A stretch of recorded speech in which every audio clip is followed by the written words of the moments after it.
Hi guys, I'm Lin from SAMONIX.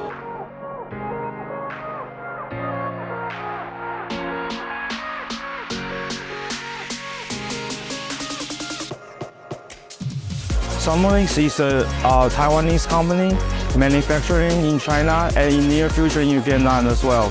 And I'm going to introduce you our new product, the whole sensor brake. This is designed for the customer that can use on the power recovery system. Also for the high-speed e-bike, this is the voltage. So when I press the finger brake, the voltage increase. When I release it, the voltage decrease. So the motor power can gradually slow down, not cut off the motor power immediately. And we also have the twin brake system, 4-piston for the heavy-duty cargo bike. And we have the 3mm thickness water can use on the 400kg cargo bike.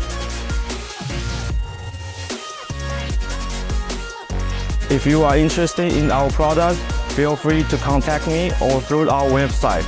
It's www.samonixtech.com.